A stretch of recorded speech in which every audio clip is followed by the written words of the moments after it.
കോഴിക്കോട് മണക്കുളങ്ങര ക്ഷേത്രത്തിൽ ആന വിരണ്ടോടിയ സംഭവത്തിൽ കൂടുതൽ വകുപ്പുകൾ ചേർക്കാൻ കൊയിലാണ്ടി പോലീസ്. സ്ഫോടക വസ്തുക്കൾ അലക്ഷ്യമായി കൈകാര്യം ചെയ്ത വകുപ്പ് ചുമത്തും. നേരത്തെ അസ്വാഭാവിക മരണത്തിന് മാത്രമായിരുന്നു കേസെടുത്തിരുന്നത്. സംഭവത്തിൽ social forestry Kozhikode division Perambra കോടതിയിൽ പ്രാഥമിക റിപ്പോർട്ട് സമർപ്പിച്ചു. ദിസ്ന സുരേഷ് ചേരുന്നുണ്ട് വിവരങ്ങളുമായി. ദിസ്ന, എന്തൊക്കെയാണ് മറ്റു വിശദാംശങ്ങൾ?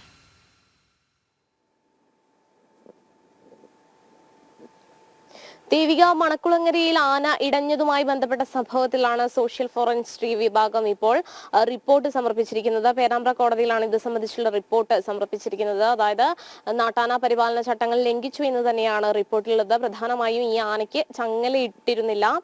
അത്തരത്തിൽ ചങ്ങലയിടേണ്ട കാര്യങ്ങളൊക്കെ തന്നെയും ശ്രദ്ധിക്കണം എന്നൊരു കാര്യം തന്നെയാണ് ആ റിപ്പോർട്ടിലും പറയുന്നത്. കൂടാതെ തന്നെ ആദ്യം കൊയിലാണ്ടി പോലീസ് അസ്വാഭാവിക മരണത്തിന് മാത്രമായിരുന്നു കേസെടുത്തതെങ്കിൽ ഇപ്പോൾ ഇത് ഈ സ്ഫോടക വസ്തുക്കൾ അലക്ഷ്യമായി കൈകാര്യം ചെയ്തതിനു കൂടി കേസെടുക്കുന്നു എന്നൊരു വിവരം തന്നെയാണ് ഈ കൊയിലാണ്ടിയിൽ ആന ഇടഞ്ഞ സംഭവവുമായി ബന്ധപ്പെട്ട് നമുക്ക് കൂടുതൽ അറിയാൻ കഴിഞ്ഞിട്ടുള്ളത്.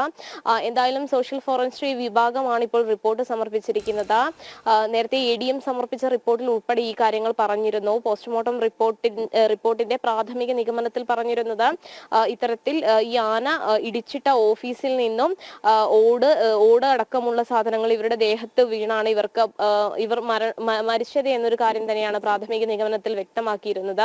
എങ്കിൽ കൂടിയും നമുക്കറിയാൻ സാധിച്ചത് ഈ പീതാംബരൻ ഇത്തരത്തിൽ വിരണ്ടോടുന്ന ഒരു സ്വഭാവമുള്ള ആനയാണ്. ഈ ആനയെ മറ്റാനകളുടെ കൂടെ എഴുന്നള്ളിപ്പിന് നിർത്താറില്ല. പക്ഷേ ഇവിടെ അത്തരത്തിലൊരു ചട്ടലംഘനം ഉണ്ടായി. മാത്രമല്ല, ഈ ആനയെ എഴുന്നള്ളിപ്പിന് കൊണ്ടുവരുമ്പോൾ ചങ്ങല ഉൾപ്പെടെയുള്ള കാര്യങ്ങൾ ഉണ്ടാവണം. പക്ഷെ അതൊന്നും തന്നെ പാലിച്ചില്ല എന്നൊരു കാര്യം തന്നെയാണ് നമുക്ക് അറിയാൻ സാധിച്ചിട്ടുള്ളത്. ഈ സോഷ്യൽ ഫോറൻസിക് വിഭാഗം നൽകിയ റിപ്പോർട്ട് പ്രകാരം കേസിൽ ഇപ്പോൾ 6 പ്രതികളാണുള്ളത്.